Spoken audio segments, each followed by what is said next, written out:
Good evening. This meeting is being recorded. Good evening, everybody. Good evening, all. Good evening. Hello. Hi, everybody. I heard Bob's Hello, voice. everyone. Hello. Good evening. Hello, everyone. Hello. Good Be evening. here. Hello. Hello, everyone. Hello. Namaste and good morning from Nepal. Oh, Namaste. morning. Namaste. Namaste. Hello. Namaste.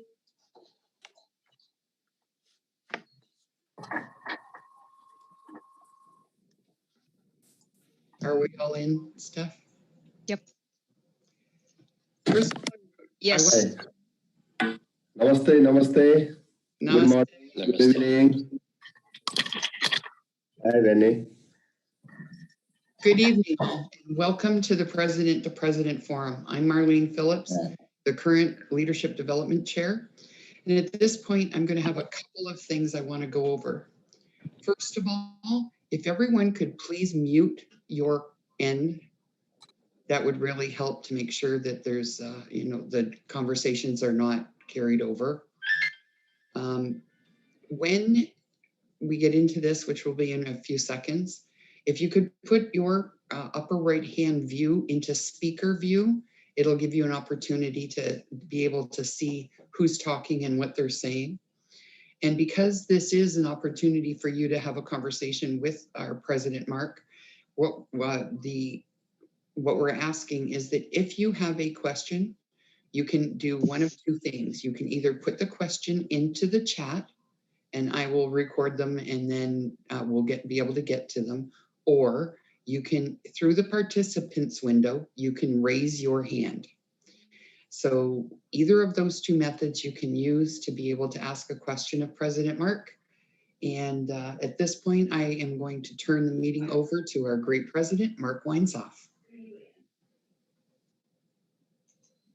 Thank you very much. I'm so pleased that you all could join us here today. And thank you, Marlene, for getting us started. I want to again mention that we're here for you to talk with me. So I have an agenda of items to discuss, but we also want to allow some time for you to share what's on your mind. Let me start with something very important that's happened for our organization, and that is the completion of our officer elections. And these are officers who will take office on October 1st, 2022. Okay, so we have a set of people who take office this coming October 2021, and we have just finished the selection process for those who will take office on October 1st, 2022. And let me read the results of the elections. And I'm going to start, there were many vice president regions that were uncontested, so I'm going to mention those as well, even though there was not an election. From the West Coast region, our vice president is Lynn Ryder Woodhead. And are you here, Lynn? If you are, say something, unmute and say something, and we'll see you on screen. From the South, and that would go for anybody that I read. And so from the Southwest region, our vice president is Linda McDonald.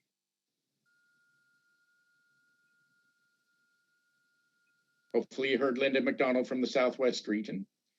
And from the Great Plains region, now I saw him online, Rod McKendrick.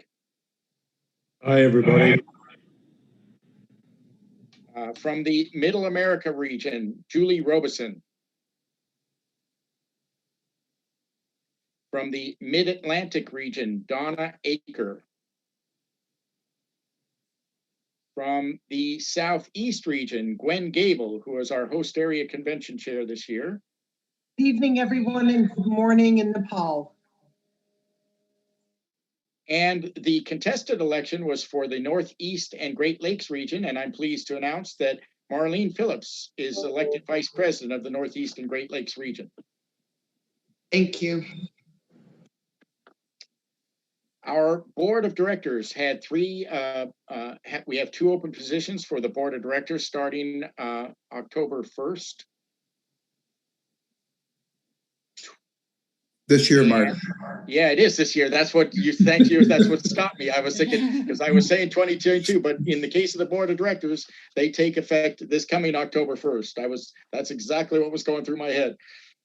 And so we have two newly elected board members, and that's Russ Thomas from Georgia. Russ, you here? I am here. Hello, everybody.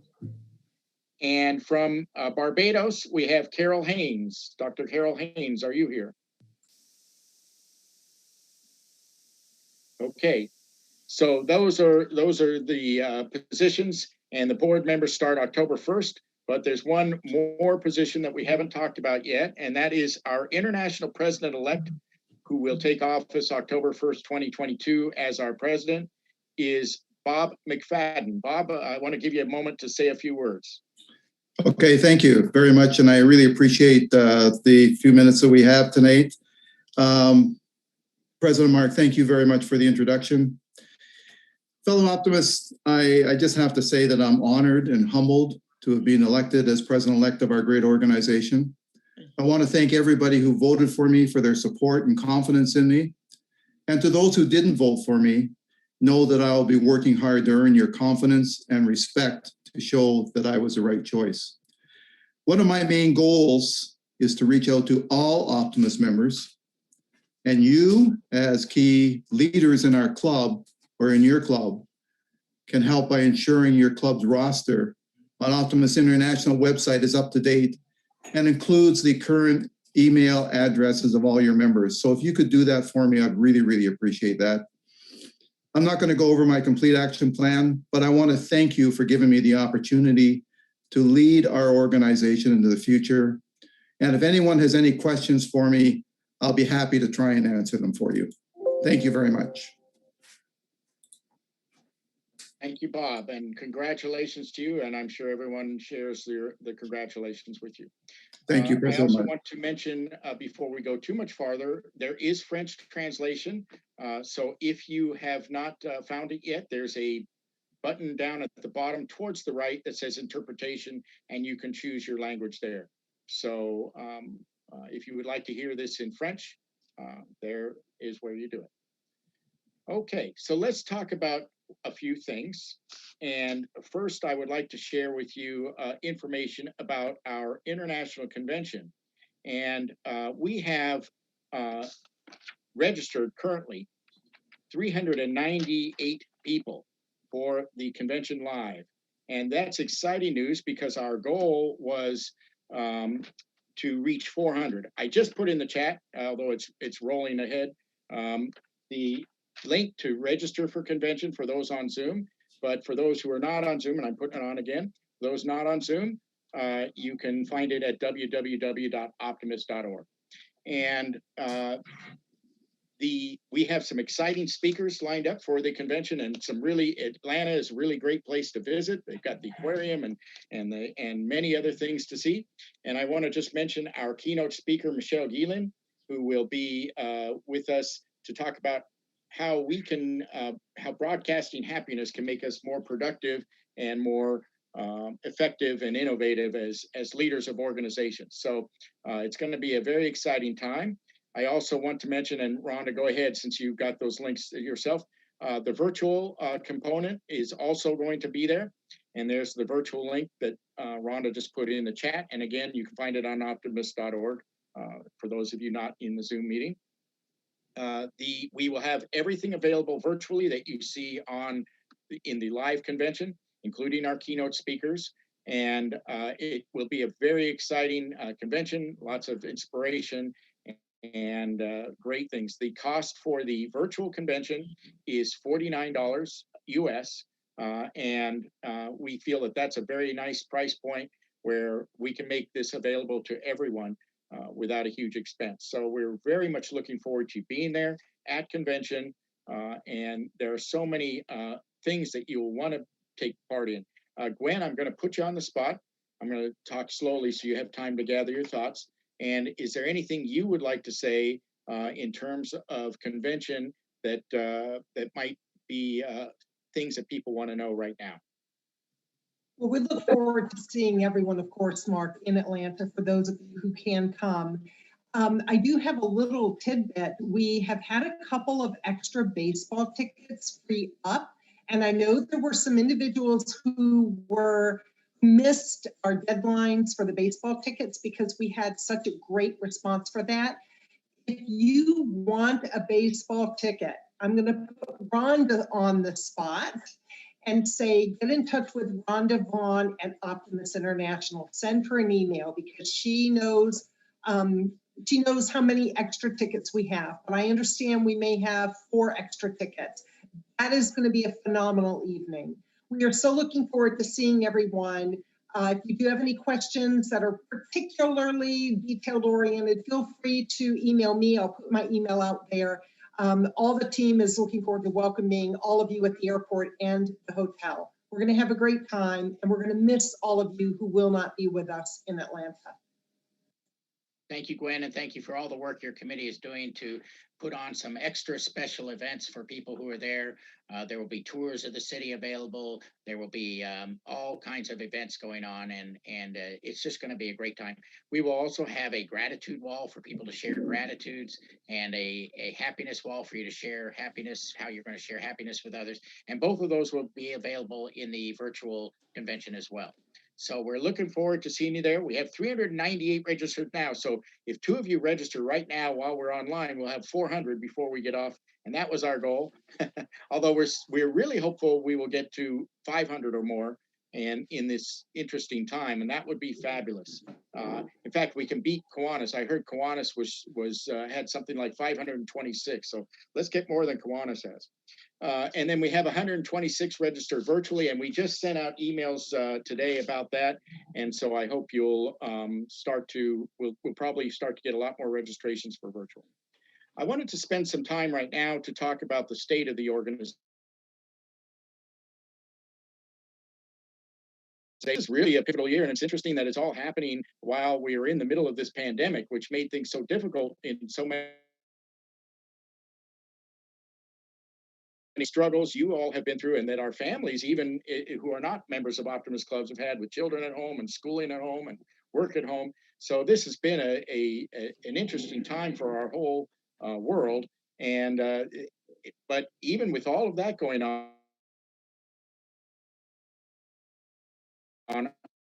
areas that I want to discuss with you today, starting with our executive director for the last 15 years, Benny Ellerby. Benny, are you online with us here?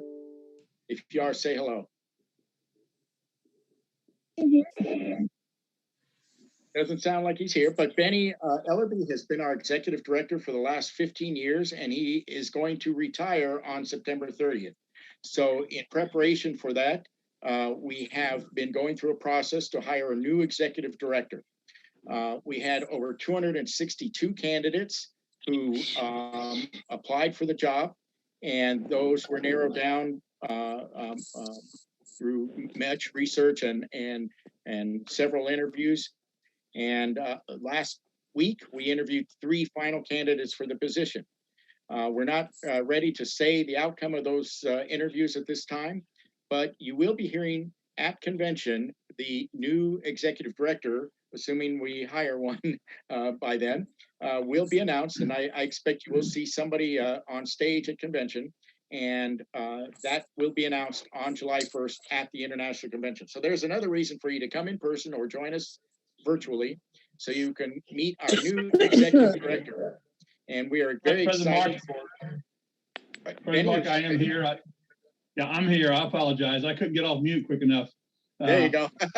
Anyway, I know the board did a lot of work in this effort. The only thing I want to correct, this is my 16th year, not my 15th year. So I want to get that in there at some point. So good.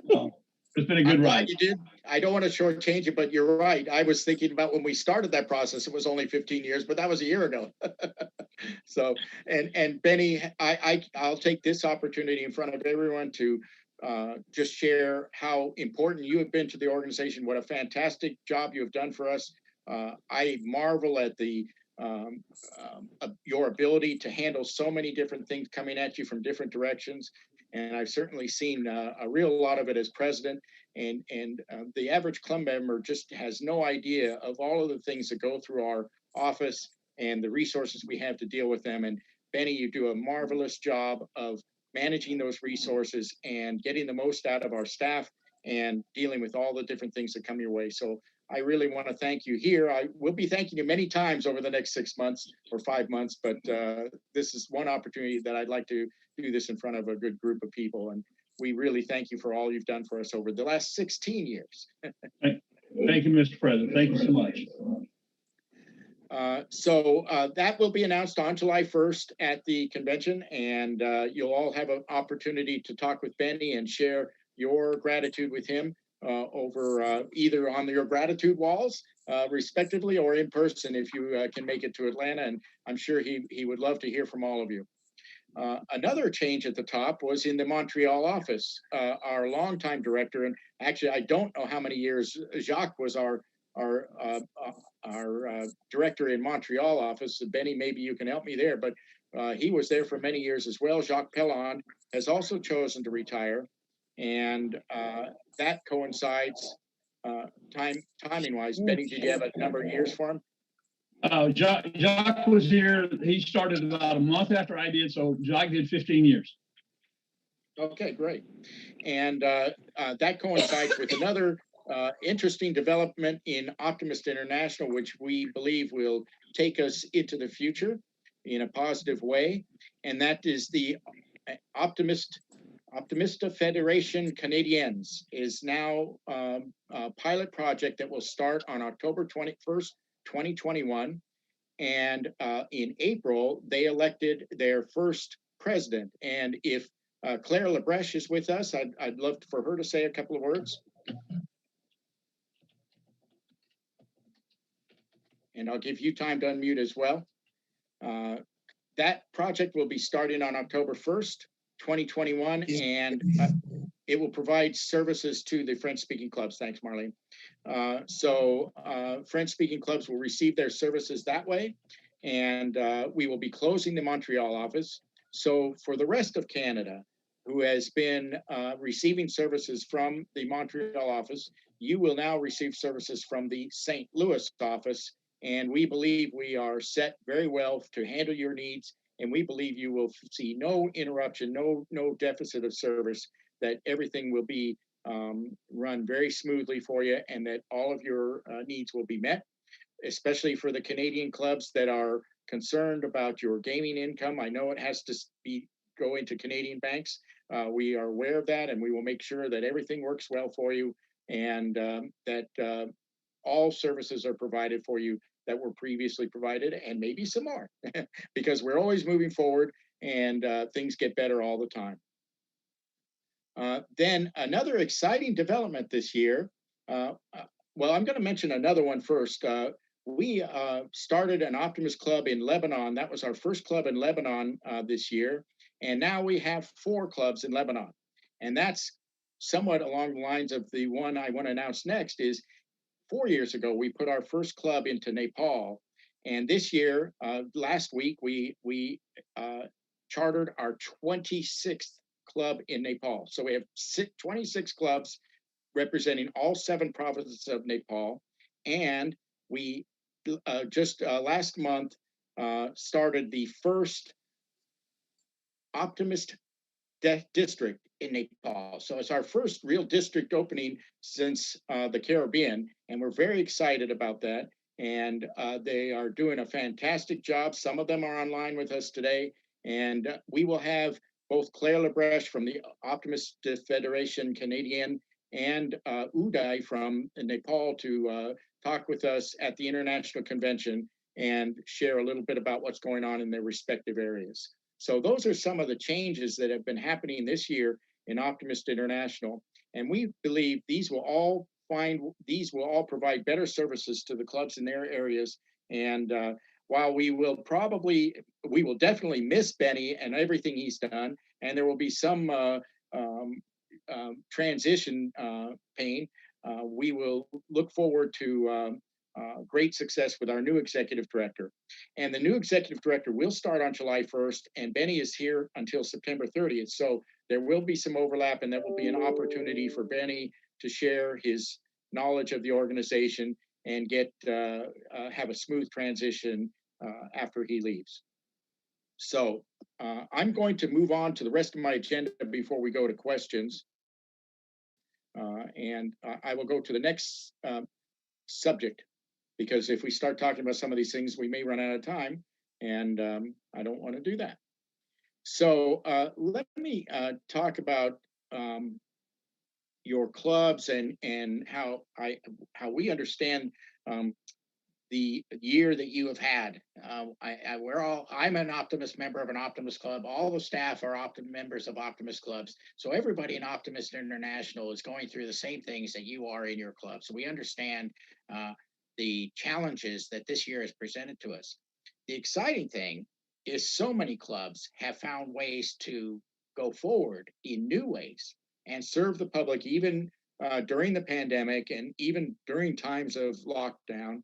And that has shown the true spirit of optimism, which is we don't let these challenges stop us. What we do is we know that we have the power to create positive change, even in difficult times. So the easy choice when you're faced with challenge or obstacles is to give up. That's the pessimistic choice. You don't do anything, you wait for it to be over or somebody else to fix it.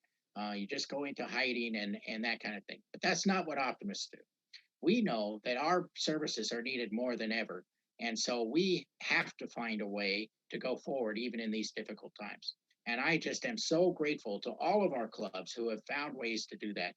I've been inspired by so many great things our clubs have done, whether it's a Halloween event in a parking lot with people going from car to car, or whether it's doing activities virtually, like the musical programs that many clubs and districts did. And we did our International Day of Happiness. We had our musical Music Makes Me Happy program, and that was so wonderful. So the way that clubs have found to serve the public, even in these difficult times, just demonstrates our need, the need for Optimist clubs and services we provide. And I just congratulate you all for all your efforts in this regard. Now, what we find is people need us more than ever now because they've been in isolation. And optimism is something that people in isolation, they have, I just saw a study today, there's many problems with being in isolation, but today they were talking about people had more irregular heartbeats now with isolation. There's so many health factors that go down when you're in isolation. And so it's important for us to share our optimism with others. And it's really, I just feel so strongly for the families that have had children at home, and again, have been where you've got parents trying to work from home while they're trying to help their children through homeschooling, and all of the difficulties of having people in the same household not able to go out and share, go out and be active in the community. So this is a time more than ever that we need to reach out to these people. We're doing it with a very wonderful program in Ontario, Canada, that we're going to share with you at convention called Am I Understanding? The needs for mental health assistance for youth who are isolated at home. In fact, one of the problems with the lockdowns has been that youth who have mental health issues have been more isolated and are having more difficulty with those issues in isolation. And so we have started a program, or at least in Ontario, we have that reaches out to those children with a very great program called Am I Understanding? You can Google that and you'll find them. It's the initials MI Understanding. And you can Google that and you'll see some of the great work that they're doing. And you'll hear more about that at convention and how you can bring that to your clubs. But I just want to remind you at this time, or talk with you at this time, about how important it is, how we are a beacon of hope for people.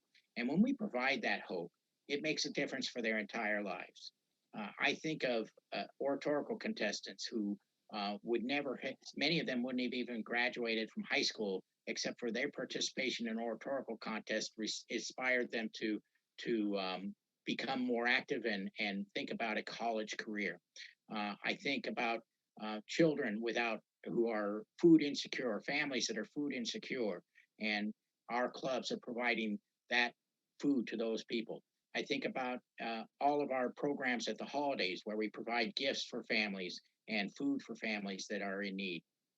I think of all of the great things that we do for our youth and the most important, of course, providing hope and positive vision so that they can see a future that is not bleak, so that they can see a future that's full of hope and full of potential for them and for their families as they grow older. So we need to be a part of that effort to be sure that youth are served and that they get the services they need, and that we can provide the hope and inspiration that optimists do with our Optimist Creed and through the other ways that we reach out to people. I want to just mention, so that brings me to the issue of membership and new club growth, of course. Somebody like me always needs to talk about that. But it's serious business because people need us, and we have not reached out to many new communities this year because of the pandemic not allowing us to do a lot of club building. I see the MI Understanding link is in the chat for those of you who are interested in that. The thing I would like to say is many clubs struggled with the pandemic and with not being able to meet in person. And so many clubs also decided to disband during this difficult time. What that means is those are communities that may have been served. Some of, I want to even had been around for 80 years and had been serving that community for such a long period of time, and now is no longer there in that community for those youth to look up to and find services from. And so this is so important. And we've had so many clubs drop, I think, ahead of time. So many clubs go through a downward cycle where eventually they do end up, unfortunately, disbanding. But that cycle was accelerated for many clubs this year. And so we're taking the membership number of March 31st as our low point in Optimist history since the early days. And remember this, 102 years ago, 102 years ago, Optimist International started with 8 clubs, 8. And maybe a couple of hundred members.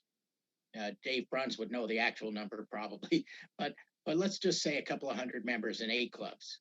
And if you ask those people 102 years ago, would they be proud of the work they did if today there were 2,100 clubs and 55,000 members?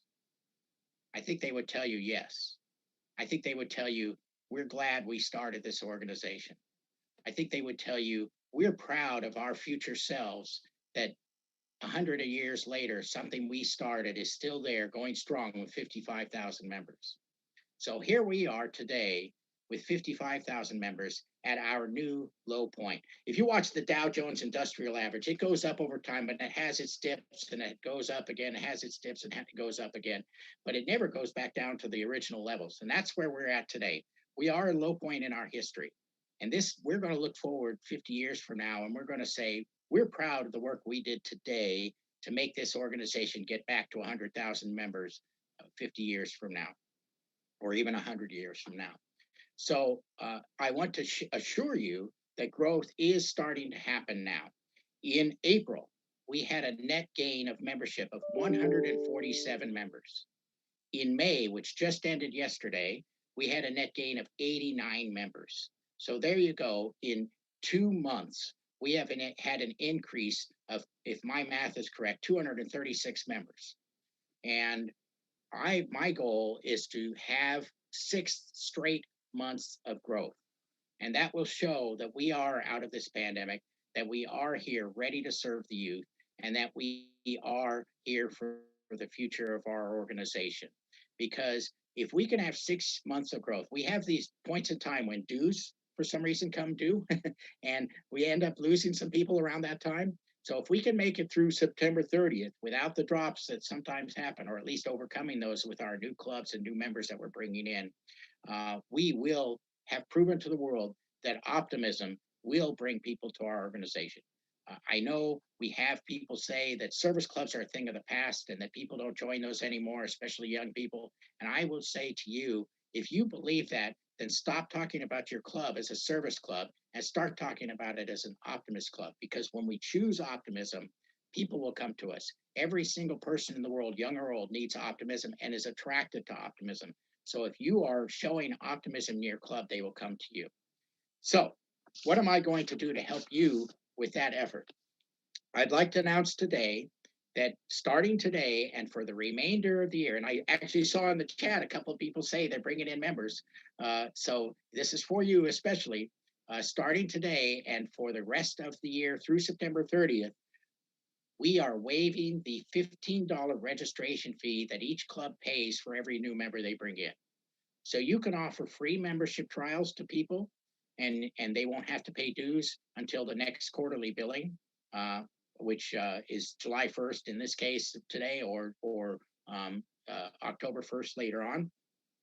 But you can offer free membership so they don't have to pay anything to join your club. And we know that once they join your club, they will get so much value out of it that they don't want to leave, and they will be willing to pay the dues that your club charges. So we are making that offer. We did this a few years ago when we called it the Season of Giving, and it worked very well. And so we're doing it again now, and we are going to grow this organization for the next 6 months. And we're helping you do that by reducing the cost to you of every new member that you bring in to zero. So I think this is a great opportunity for you to bring in a lot of members. And I want to refer you again to the WOW programs that is part of our that our membership team came up with today this year to replace or to supplement what used to be is still our NOW programs. The NOW program stands for New Optimist Welcome, and the WOW program is Worldwide Optimist Welcome. And there's information on the website for you at optimist.org, and I'm going to put the link to the WOW program in the chat right here.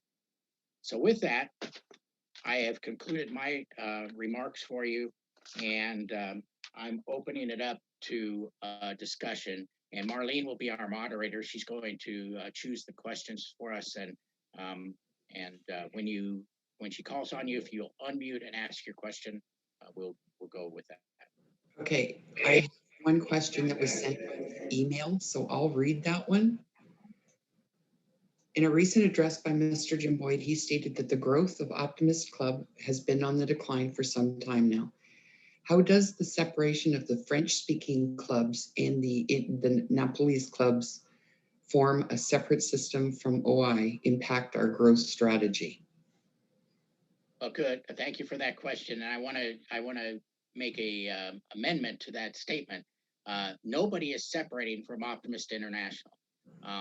They're just a different form of support for those clubs. If you think about your district, the only purpose of your district is to support our clubs, is to be a conduit of information from Optimist International to the clubs and back to Optimist International from the clubs. Because the real important element of our organization, the thing that people join and leave, is an Optimist club. Okay, so there's nothing that everything your club is in complete control of your membership, whether the people join or not, is based on what you're doing in your club. The rest of the organization is here to help you make your club a better, give more value to your club, that people will want to be a part of it. So these new structures, and by the way, Nepal is just a district. I don't know if just is the right word, but Nepal is a district exactly the same as any other district. So there's no difference between them and the Pacific Southwest district that I belong to, or the Kansas district that Dave Bruns belongs to, or the Missouri district, East Missouri district that Benny belongs to. So Nepal is like that. What we're trying here, for many years, we've had questions about our ability to support our French-speaking clubs, that there seems to be some delays in translation services and understanding the culture in the French-speaking areas of Canada. And so this is an attempt to provide better service to those clubs specifically, but they all belong to Optimist International. They're all paying dues, and Optimist International is collecting fees from the members of that organization. They're running our Optimist International programs. They are participating in our oratorical contest, for instance, and any other programs that Optimist International provides. And they will be attending our international convention, and they are eligible to be elected to our officers of our organization. So nobody is separating from Optimist International. It's just a different different support structure. Okay, I have another emailed question. With the negative economic fallout, COVID related, and many clubs being either revoked or on the 120-day list, what mechanisms are being put into place to address this? Thank you for that question. And as well, we understand the difficulties many clubs have had with their fundraising abilities. And we will work with any club where finances are difficult for you. If you will contact our office, either Connie Pellick directly or Benny or me, we will work with you to make sure that finances don't become an obstacle to your existence. We understand that things are difficult for many clubs, and yet this is one of the great inspirational things that I've seen this year. We have found ways to do virtual fundraising, and I want to give a lot of credit. Well, I won't. Well, she did this workshop, so I can single her out. But there's these coffee cafes have provided a lot of information for people on Facebook to modify what they're doing. And Bonnie Jean Sherbert put on a workshop on virtual fundraising that was fabulous. And I can tell you, Bonnie Jean, the benefits of that were felt here in California a couple of weeks ago when our club in Canyon Country they had a live fundraiser that was their big fundraiser, raising thousands and thousands of dollars every year that they weren't able to do last year because the public facility that they did it in was closed. But they did it virtually this year. Thank you to Bonnie Jean for showing them the way to a virtual auction site and helping them through that process. And they raised $24,000 on a virtual fundraiser. So these things can be done in the virtual world, and we just need to adapt to the new world to do it. But I understand that especially places, my club's biggest fundraiser is at a fiesta here in town. And of course, we didn't have fiesta last year, and they're going to do it somewhat virtually this year. So we've lost our biggest fundraiser for the last 2 years, and that does put us into financial difficulty. So I do understand your pain. And we will work with any club that's having financial difficulties to make sure that you survive these difficult times. So just contact Benny directly or me directly or Connie Pellick in the office. Okay. I was looking forward for what I thought was the International Anti-Bullying Program on the OI website. How do I find a manual or info I can send it out for that program? Okay. The anti-bullying one of the directions we're going with our activities or programs is a health and wellness direction, which bullying is part of that. There isn't and somebody correct me if I'm wrong here, but there is not an anti-bullying program on the website that you can pull off. But at convention, we will be announcing several new initiatives in the health and wellness area. And my understanding is actually a part of that effort. But we will be doing things nutritionally, internet bullying.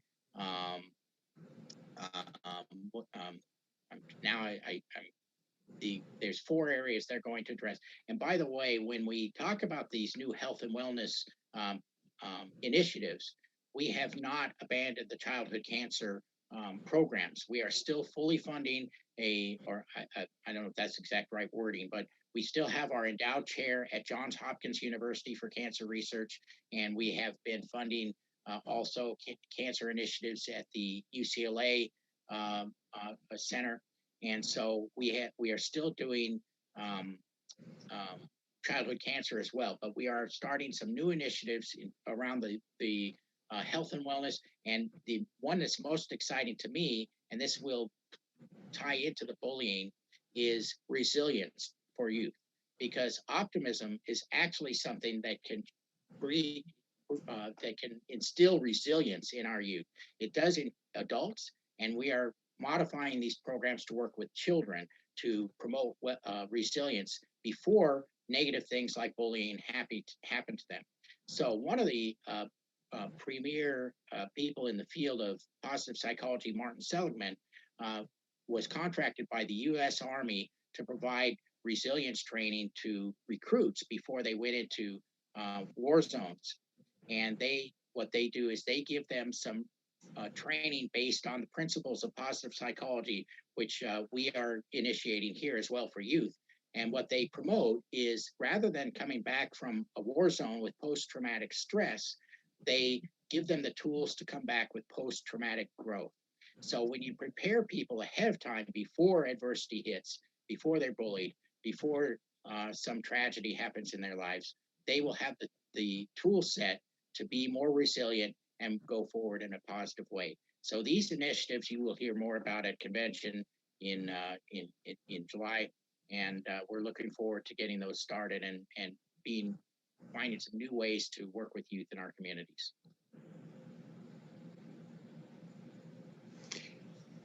Okay, I've got another one here. Is there any reason through the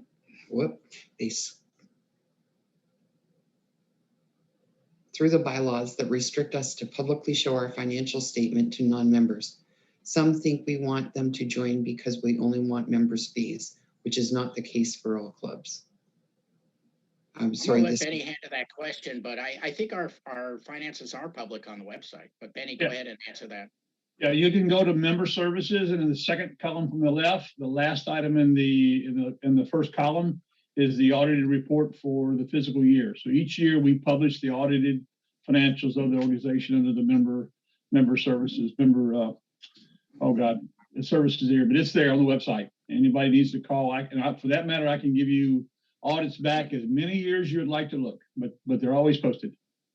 Yeah, we're not hiding that information at all. We're public entities. We're happy to share that information with you. There's a question here that I'm going to answer privately. Okay.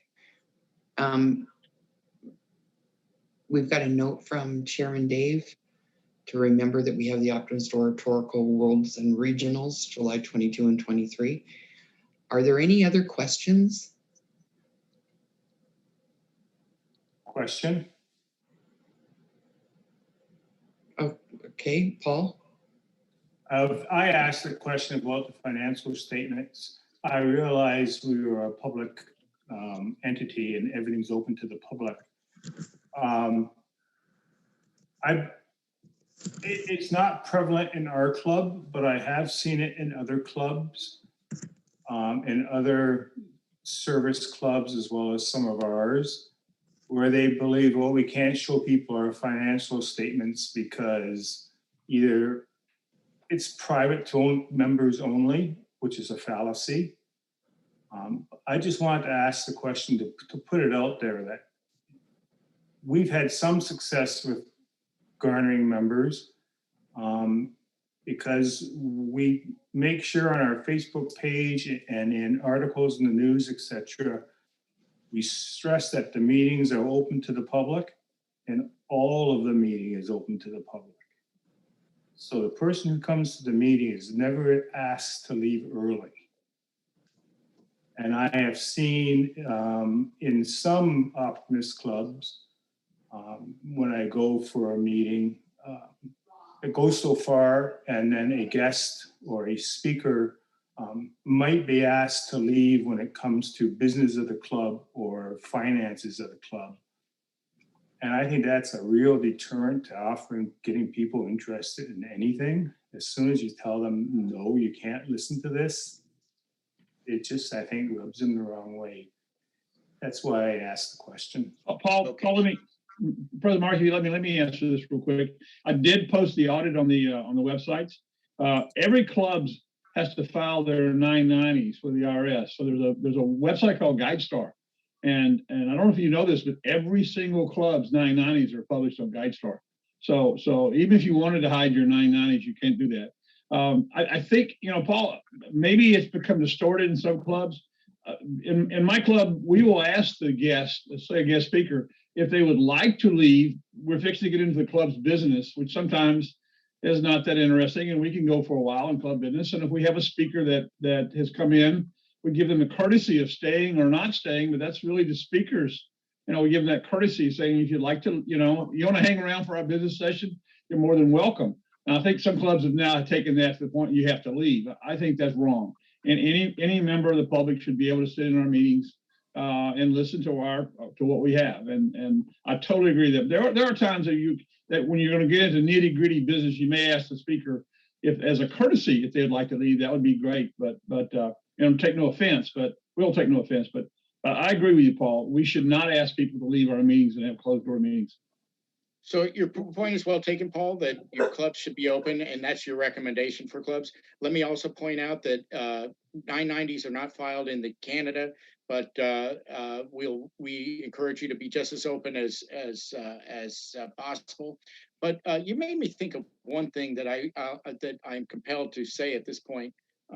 We need to be on good behavior around guests when we're in our clubs.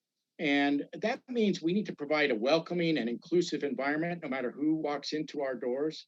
And especially when you can get into some of these issues that you might in a board meeting or whatever, sometimes we're not as nice to each other as we should be. And I think, first of all, you should always be as nice to people as you should be. But I know some people can't help themselves. And I think it's up to your club to monitor what's going on in your club. And if somebody gets out of line, to have a conversation with that person, so it's not an ongoing situation.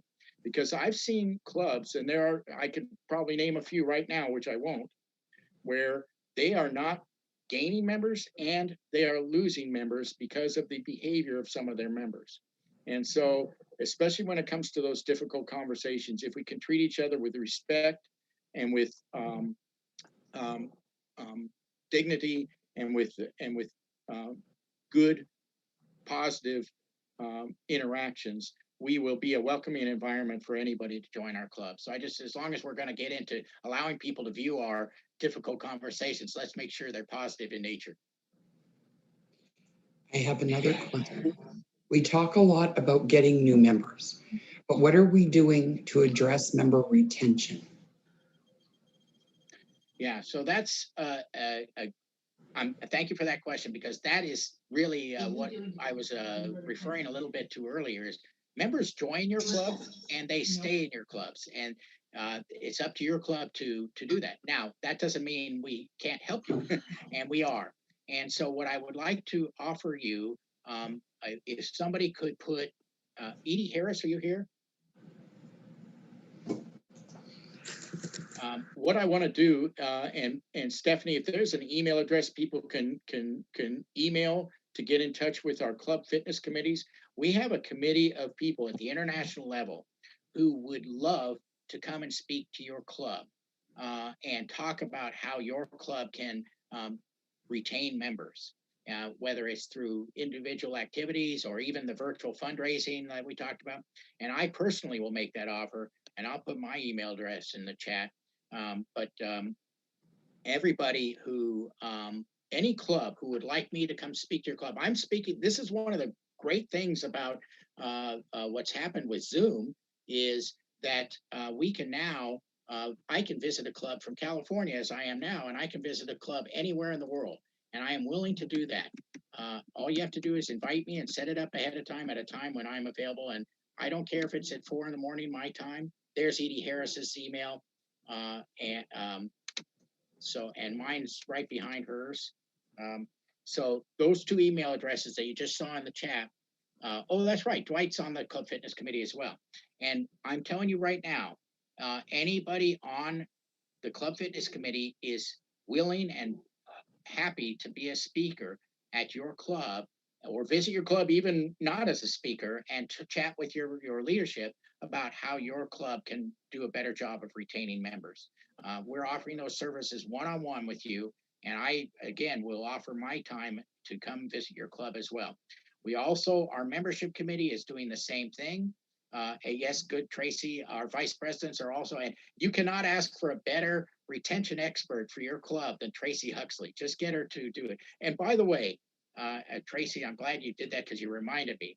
there's some excellent resources for you available on the Optimist website and in our learning management system. There is a program, and I don't remember the name of it, but it's about generations in your Optimist clubs, and it's an opportunity to talk about how what you do affects young people, people in the mid-range, and older people. Today's volunteer. So look for that. Thank you, Tracy. Look for that on the website. I mean, on the learning management system. And in addition to that, on the website, there are 5, and it's actually on YouTube. There are 5 orientation to optimism that would be your club would be well advised to view all 5 of these things, because they will remind you of retention practices that will work in your club, and they would be great programs for your club to do. I'm going to put in the chat the link to these. These are the orientation to optimism links.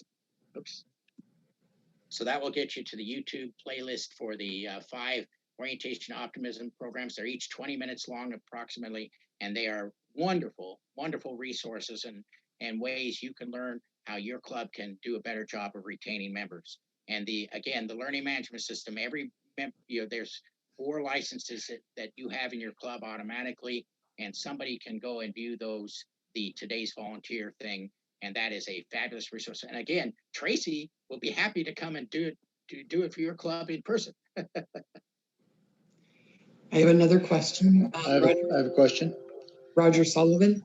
Yeah, I put out a couple of items in the chat box that constitute a concern and a question. Let me begin, though, first, Mark, by saying that our virtual club meets the first Monday of every month at 4:00 p.m., and we would be delighted to have you come visit with us. I think that we're setting a pace for some of these things. Bonnie Jean is our incoming president, replacing me, which is a real step up. You mentioned Tracy Huxley. She helped our club to create, in last year's COVID restrictions, fabulous online games and activities for our cancer kids who couldn't be together at camp and did other things. But my concern is very simply that I fear that OI is leaving behind a distinction in childhood cancer. Now, my entire working career was that of a fundraiser. I would never have encouraged OI on its scale of membership and financial scale to try to become a player in cancer research. Ever going to raise enough money to be impactful there and get the attention of more than just a couple of itinerant professors.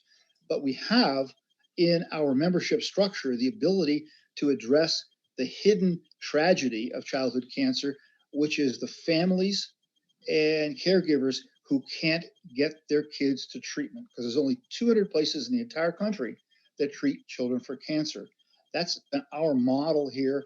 And what started as a single local club project in 2001, 20 years later, has generated over $12 million raised and delivered directly to families to assist them in that invisible challenge of getting to treatment, which may be City of Hope Hospital in Los Angeles. It may be Sloan Kettering in New York. It may be a place that has things that the limited local hospitals do not have. We're in South Carolina. Only 2 institutions treat children for cancer. In North Carolina, twice the population, only 6. I'll kind of stop there, but I really feel as though Lions have now taken up childhood cancer as part of their agenda, filling a void that I'm afraid that we've kind of left open for ourselves. And I hope we don't regret that. Thank you, Roger. That's fabulous. And I'm going to encourage you first to put your email address in the chat, because I'm sure you've inspired a lot of people who would like to find out how they can learn to be successful from you. I am aware of the things your club is doing, and you've been doing fantastic work. And I think you're correct. I know one of the things we did in our clubs, because, and these are the things we can do at the local levels that you're right, trying to fund at the national level is difficult, but we had families coming to our hospital here who had to choose between food and medicine for their kids. And so we provided gift cards from the grocery stores for the families that were undergoing treatment at the hospital. And so little things like that, and it's not a little thing to that family, it could be everything. And so those are the kinds of things we do as Optimist clubs that are so inspiring and can be replicated elsewhere. And Roger, I would love to visit your club. So please, I'm not going to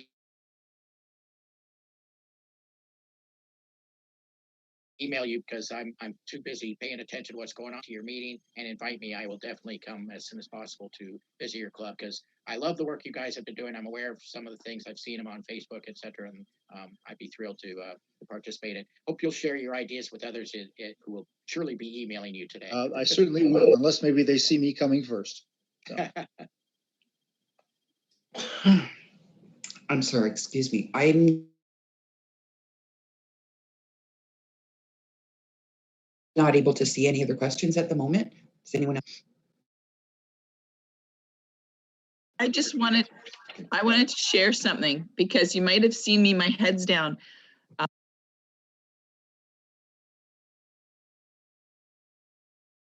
Someone who's considered our archivist dropped a bin of newspaper clippings. I don't know if you can see this. This is the Mrs. Optimist from, I don't know when this is from, 1949 or something crazy. Anyway, I'm having a good time going through these bins. So we're going to be scanning and uploading them to a heritage site. And so this was in a basement. Nobody knew it was there. We've had flooding in our basement at our clubhouse. So something I'm glad we saved. But if you guys have stuff like this, it's great to scan and be able to document it where everybody has access to it. So that's my little fun project for tonight. I see Sandra Wooten has her hand up. Thank you for that.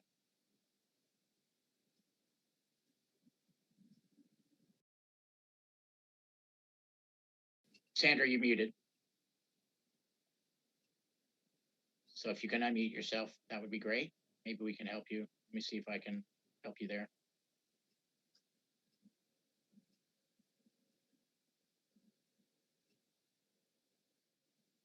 Okay. Yeah, now we hear you. Okay, thank you.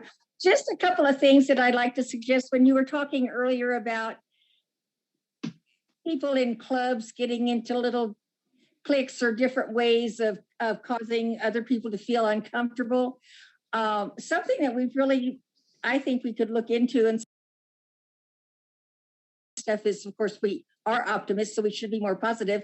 But when we open our meetings, when we say our prayer or our opening thoughts for the day and the pledge to our flags, I have found that a real good idea is to go ahead and say our Optimist Creed at the beginning rather than the end, because we're losing the precious things that the Optimist Creed tells us.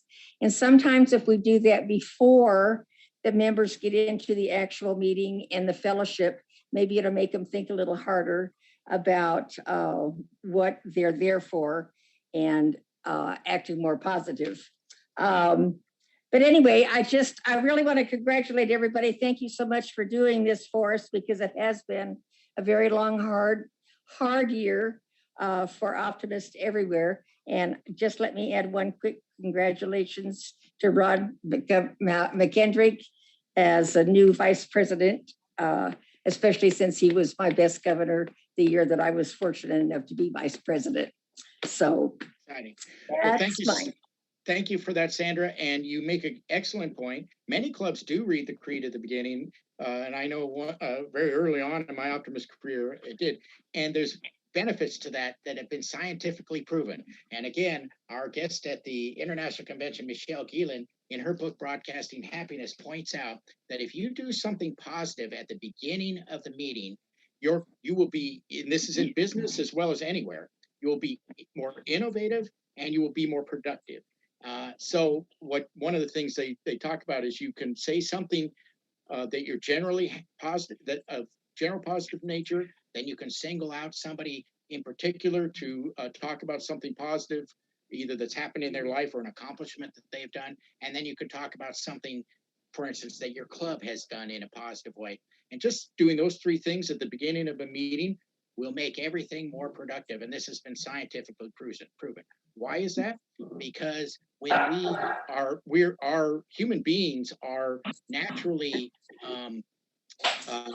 evolved to look for danger. And when we're in danger, our brain goes to its primitive mind and shuts down and goes into a flight or fight response.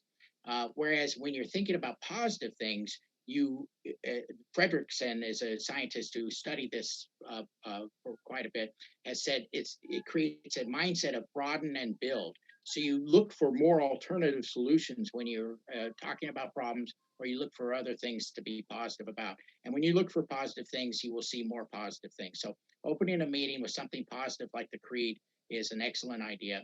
One of the things I like to do in my club or in many clubs from time to time is to put little pieces of paper with one line of the creed on them around the tables and have people pair off and share what that line of the creed means to them. So these are things that we can do to bring optimism into our meetings, and that will make people uplifted and want to come back.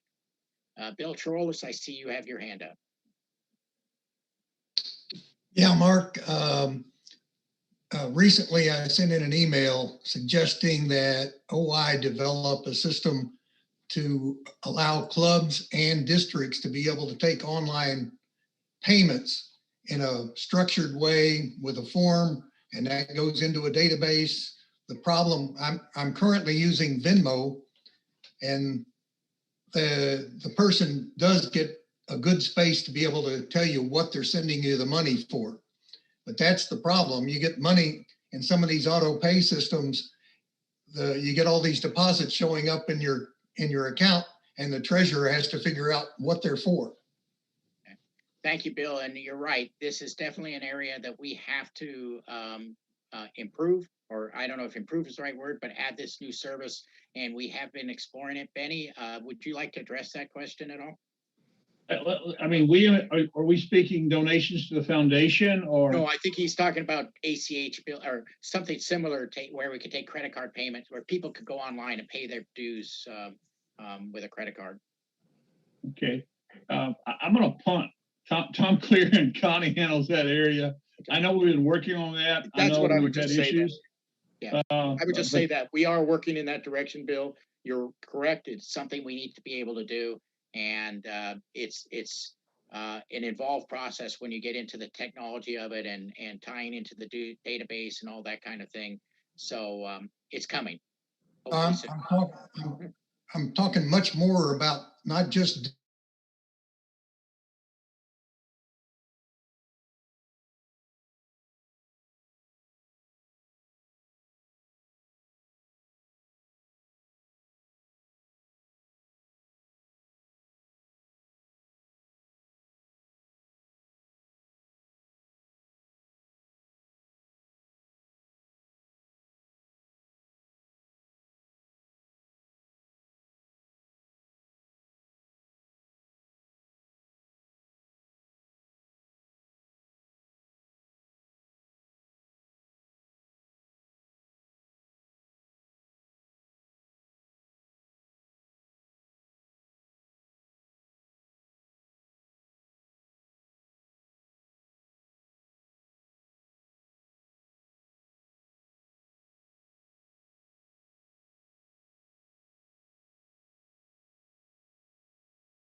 Becky Mahoney ran something similar. to This what we're meeting doing is right being now. So recorded. if people wish to bolster new member ads before clubs disappear for the summer, your new membership incentive really does help. So thank you for that. Good. I'm glad to hear that. That's what we're hoping is it will really help everyone because we do want to share optimism with more people this way. Yeah, can I call you later? Okay. Who else would like to ask a question? Nice to know it's 6:20 a.m. in Nepal and they're still joining us. Barb Skirto. Thanks, President Mark. Our website has up-to-date guidelines for club meetings during the pandemic. We have current guidelines for running programs in our community, especially because our insurance covers those programs. I missed the question in there. The question is, do we have also current guidelines for running the programs in our communities, especially with the kids? And because our insurance is going to cover that, is there something specific that we need to live by to safely run these programs for our children? I believe there are things. Benny, do you want to take a crack at this one? Or are you? Hi, Barb. Good question. Hi, Benny. You know, we've been very. Our insurance company's been very forgiving. I think they're just as concerned with the pandemic as we are. You know, in a sense, the last 14 months we've been pretty closed up around the board. And one of the issues is it's very difficult to prove where somebody actually got COVID.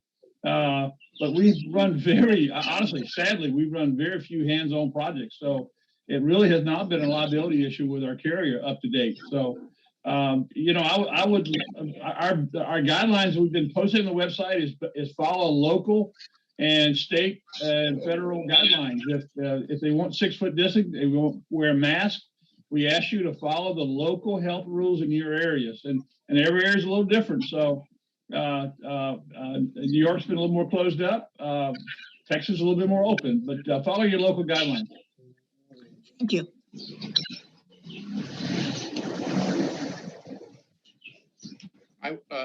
Jim Dallimore, did you want to ask a question? Is that why you're waving?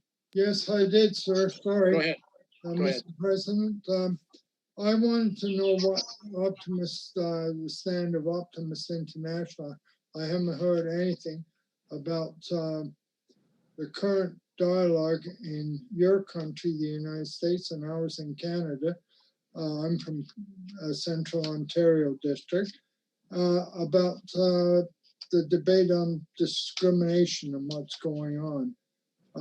I think Optimist International should put together a statement on that and put their position out. Thank you for that question. We did make a statement on the on that issue last year, and we feel that stands still. I think in general, anybody would agree that all people should be treated with dignity and respect and equality, and that would be Optimist International's position. But there is something out there that we posted last year. Somebody asked for the name of the person who was working with the post-traumatic growth with the military. This book here from Martin P. Seligman describes that program. It's called Flourish, and it also describes the components that went into the opera that we are talking about here often that I share with people on a regular basis, where these 5 components of well-being are more important to us than just happiness as contributing to our well-being. And so these are described pretty well in this book called Flourish, and I encourage you to pick that up, or any. He also wrote a book called Authentic Happiness and many others. But that the Army program that I talked about is in that book, Flourish. I do have a question. Go ahead, Marlene. There's a question in the chat. I had a friend of Optimist transfer to a regular membership, and it cost the club $15. Can this be an easier and cheaper process? From now until September 30th, it's free. But yeah, that's something for us to look into. Russ Thomas, who's here on our membership committee, maybe you guys could think about that. And we can do something that would make that process easier. It doesn't make sense. And Benny, maybe you just have something off the top of your head, but since they're already enrolled as a friend, it is a shift in the membership nature, but it would be nice if we could do something like that. Oh, good. Somebody put the statement on racism that you were asking for, Jim. If you see that in the chat, that should be right there. President Mark, I also put the statement on regulations for COVID as well. It's on the website as well for Barb. Okay, President Mark, I have another one. Do you have, before you do, Michael, shoot, that you have a good point. I should put my reading list up. Yes, you Maybe should. I will. Tell me about this Goodreads. I don't know what that is, but certainly I definitely have a lot of. They're all sitting around here. Oh, by the way, here's a great book, Jim Dallimore. To go back to your thing, this is the best book I have ever read on racial, what systemic racism is especially in the United States. And it relates it to caste systems around the world.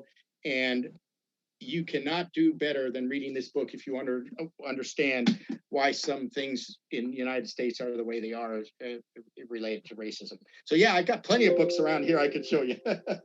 Okay, so what we need to do, President Mark, is have Mike Shue teach you about Bookshelf, Good Read, and then we can all see it.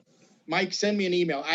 Let's you and I talk, because I want to ask you a question about something I'd like you to do. Go ahead. You were, Marlene, I interrupted you. He was reading his question. It was his question? Oh, okay. So we'll definitely make an effort to get me up on Goodread and put my list of books, because I that's all I do is read things about positive psychology and things like that. So I'm happy to share that information with everyone. There's another question. You can see it, I'm sure. What are we doing to encourage our graduating Joy members to take advantage of their free membership upon graduation? I'm going to see if Amy or somebody from the Joy Board is on there, but I will tell you this, that I don't know of anything we're doing, but everybody should, who works with a Joy Club, be encouraging their members, especially when they're graduating, to look into that. What she's talking about is everybody who's been a Joy member can join an adult Optimist Club when they're 18, and their first year of membership is free. And as Mark Clausen just pointed out, you don't have to do it. You don't have to transition straight from Joy to an adult club. You can do it anytime the first year you join a club. So you could graduate from college and decide this is the time you want to join a club, and that would be open to you for 1 year free membership. We'd have to know you were a previous Joy member when you joined the club. Now that is asked on the membership application. So if you answer yes to that, then you're in good shape. But we could probably do more to encourage it. And Amy, I don't know if you're online, if you want to respond to that at all. She's not on. I think there was other stuff in the chat. One of the problems, I hope maybe I get time to read the chat after we're done. I only see things fly by. So it seemed like somebody asked me about something, but I'm happy to read the chat later. But if you've got something you want to pull out of there, Marlene, go ahead. I've been trying to get them. There's been an ongoing discussion about Diamond A and the fact that people want to be able to do it online. Canadian Foundation has a way to do it electronically. This is just general information. Canadian Foundation can. I'm not sure that the American Foundation is set up to do that. But I will mention this is and Jan, if you're Jan or Graves, if you're here and you want to jump in, or even Mark Katz. But I will say this is the 50th anniversary of the Optimist International Foundation. And and good, Bonnie says she can do it online in USA. So OIF must be able to do it. And it's the 50th anniversary of the Optimist International Foundation. We will be celebrating that at convention as well.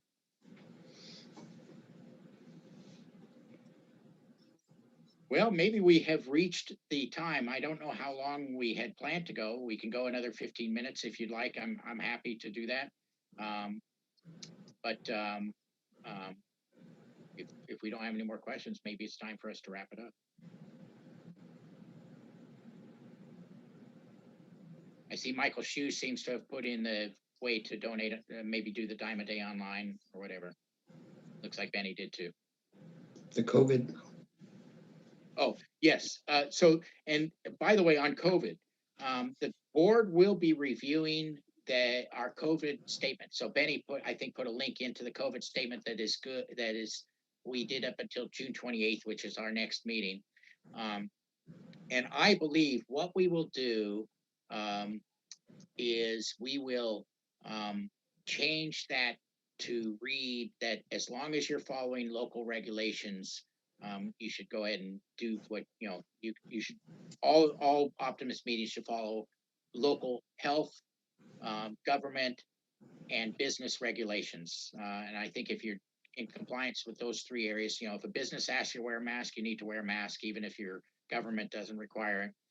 But as long as you're doing all those things, we're not going to require anymore. What we had been saying is even if the government didn't require masks, that we were requiring them. And when we're going to have to look into that for convention. I don't know what the rules are in Atlanta right now, but I do believe the hotel's rules, and I'm certain of that. At least last time I was aware of anything in the hotel is still requiring masks. So that means that we will require masks in the convention meetings. But we will have masks available outside the doors. And in fact, we were even putting the water stations outside the doors so that if you wanted to drink, you would go outside to lower your mask. But we probably will be requiring masking in the convention hall because the hotel is still requiring masks. If that changes by June 28th, it could change. But right now, that's what I would expect at convention. There is another question asking if there's any way to get the information on Wikipedia updated about our organization. I guess that would be a Jen question. That's an excellent idea. I haven't even ever read the Wikipedia thing on Optimist International. Those can be written by anybody, so who knows what somebody wrote about us. So you're right. And Jennifer, maybe you and Megan, okay, good. Megan's taking a look at it. Megan Pollock, who just posted, is one of our staff members in the marketing area. She does a lot of the writing in the magazine. And so she will definitely take a look at that and make sure that we get that up to speed. That's a good question. I've never even looked this up on Wikipedia. I may be doing that tonight.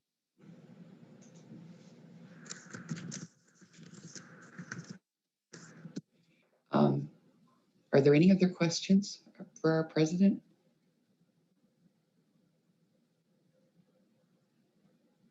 Well, I will just say to everyone, I really thank you for your time. We're still open to questions. I think we might have been scheduled to go to the top of the hour, so we do have a few more minutes if you want. But I just want to thank you for your interest in our organization and for being here today and for everything you do in your clubs, because clubs are, again, what people join, and clubs are what people stay in.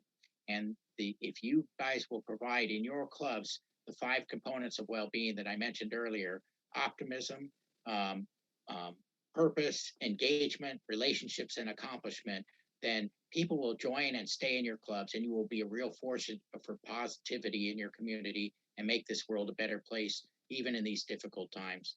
And so I really thank you for all you do in your communities. We really are a fantastic organization. I've had the opportunity over the last year to see a lot about Kiwanis and Rotary and things, and they all do stuff for youth, but nobody does it the way we do it. Nobody has the positive angle, and nobody provides the hope for the future that we do. And so it's important for us to get that word out there with new clubs in new areas and by strengthening your clubs that you currently belong to. And I really am excited by the opportunity to see you all in Atlanta, those who will be coming, and to meet the rest of you in the virtual world. And again, I want to offer the services of me. I will visit any of your clubs. I'm going to volunteer Tracy to visit any of your clubs. And I'm going to mention Edie Harris, who is our chair of our club fitness committee, and Russ Thomas, who is the chair of our membership committee. And they have a bunch of people at their disposal, Edie and Russ, who can come and visit your clubs as well. And yeah, we'll let Marlene do it too. Marlene is our chair of leadership development this year and incoming vice president, or soon to be vice president in 2022. And there's a lot of people we can, and of course, Bonnie Sherbert, if you want to know how to do anything in the virtual world, she can help you with that. And by the way, also, let's not forget those Optimist coffee cafes on Facebook are a great opportunity for you to learn from other optimists, just like we're doing today, and share ideas and concerns and find out better ways to do what we're doing. I'm telling you right now, without Bonnie Jean's virtual fundraising workshop, that club in California was really going to be in dire straits for not being able to do fundraising for 2 years. And they are now sustainable because they found a way to do it in the virtual world. So we can help each other. And Mark Katz mentions that there's foundation speakers as well. So if you want somebody to come and talk about the foundation, both the Canadian Children's Optimist Foundation and Optimist International Foundation, I'm sure would be happy to talk with your clubs. And we're looking forward to seeing you all in Atlanta. Mark, I just want to say real quick too, I want to congratulate Carol Haynes and Russ Thomas on the election of the board. And, you know, our board members are club members. I think sometimes we forget that. They don't work for a while. They do not draw a salary. They are members of the club. And I want to highlight a couple of folks tonight too. I see Nick Prillman out there and Ron Huxley. I see Dave Bruns and Becky out there, all past presidents of the organization, still caring and doing great work for the clubs. They're also great resources for your district. So there's other folks that you can tap into, other great skills. So yes, absolutely. Thank you for bringing that up, because yes, I'm sure any of those people would be glad to visit you in the virtual world. And I thought we were in Romper Room for a minute. If you're old enough, you remember. I see Stevie. But yes, all of those past presidents, people like Nick Prillman, Dave Bruns, Danny Rogers, I'm sure you could get them to come and talk with your clubs if you ask them. President Mark, there appears to be another question from Heather Osborne. Go ahead, Heather.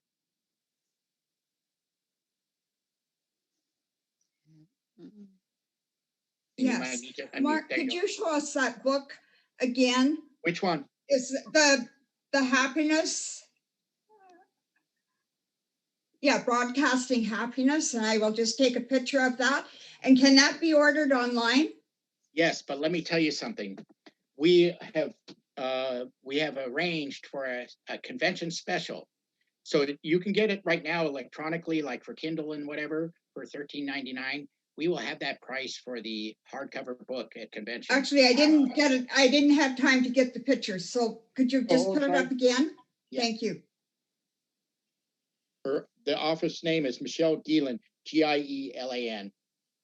Mm-hmm. You get it? Michelle Clean, yeah, I got it. Yeah. And but we'll be selling it. We'll have the opportunity with an Optimist code to buy it for $13.99 during convention, whether you're virtual or live. Oh yeah. Can this be ordered through Amazon? Yes.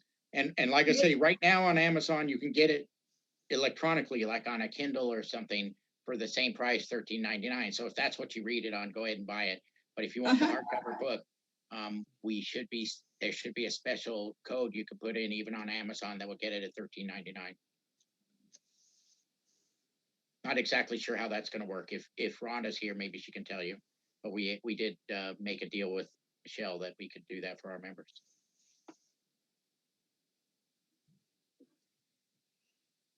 Well, that's a great question, Nutil, about can you order it from Optimist Direct?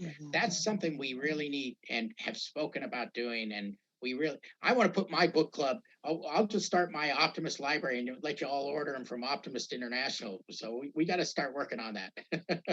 Oh, good. Rhonda's here, and she said she would share the link to get the book at $13.99. Yeah, I'll look at everybody that was attendance here and at that's already registered for both conventions and send it out to everybody. Although somebody just posted they're seeing it for $14 on Amazon right now, so go ahead and buy it. Tell them Optimist sent you.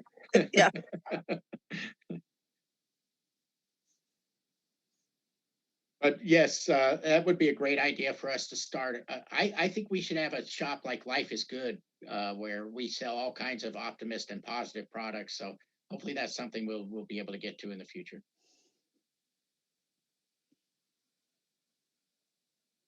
Okay, Marlene. That's it. Yeah. I'm going to turn it back to you. At this point, I just want to say, first of all, thank you very much, President Mark. The comments I've been seeing in the chat, people are truly appreciating the conversation tonight.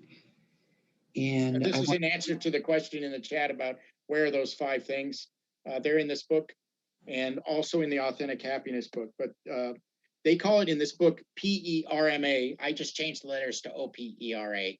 But PERMA is the thing he uses. Positive emotion, engagement, relationships, meaning, and accomplishment. Sorry, go ahead, Marlene. No problem. We're here at the time that we had allotted. I want to thank everyone for taking the time to come. I want to thank President Mark for sharing his vision and his information with us here tonight. And have a good night, everyone.